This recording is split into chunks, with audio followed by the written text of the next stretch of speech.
What is one of the things that David Benavidez like taught you?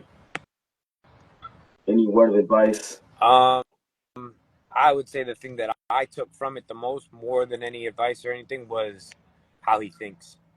Trying to adapt, trying to see how he thinks, understand how and why he thinks the way he thinks, and trying to use that to my advantage.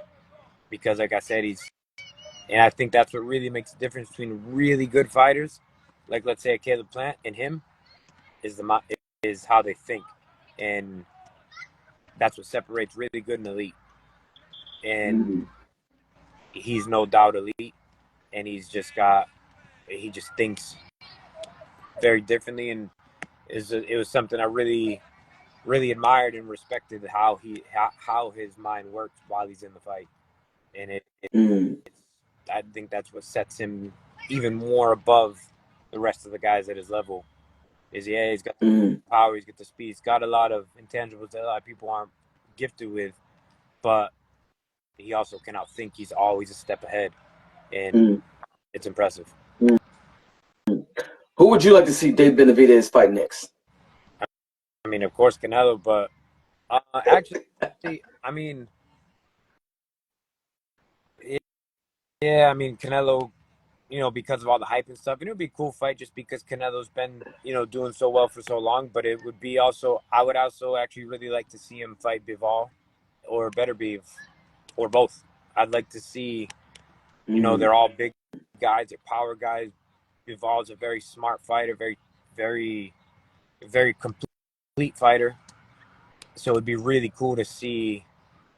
As a boxer, we look at things different than the average fan watches.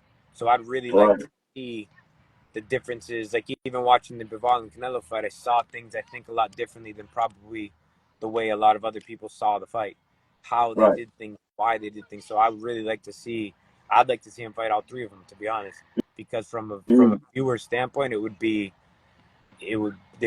great fights to watch. I think they'd be really good fights to watch, and watch everybody's mm, strategies and different stuff. I think it would be really cool. right. So maybe Benavidez takes the winner of Bivol Beterbiev, you think? From everything I know, this fight he's got coming, some Ukrainian, Russian, whoever it is, the winner of that becomes the mandatory challenger for BETERVIEV, as far as I'm aware. So Okay. we will probably see that before we see him fight Canelo, which is fine because it's still going to be good fights. And then Right.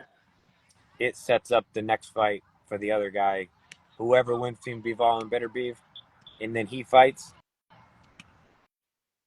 He's got to fight the other one too. It just makes Mm, sense. So be really good to see that.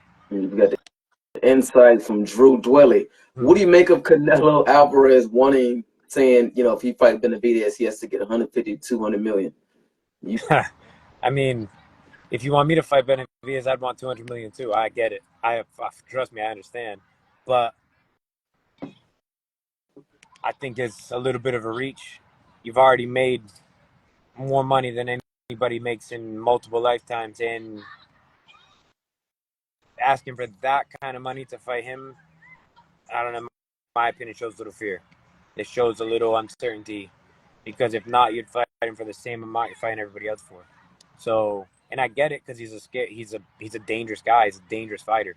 So it's a big risk, and probably one of the biggest risks he'll have for, for any fight he's had or will have. But I get it.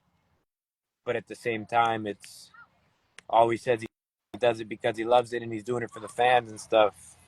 That kind of money, that's for you. That ain't for everybody else. So you're either doing it for one reason or the other. Stay stay consistent with how you're saying it.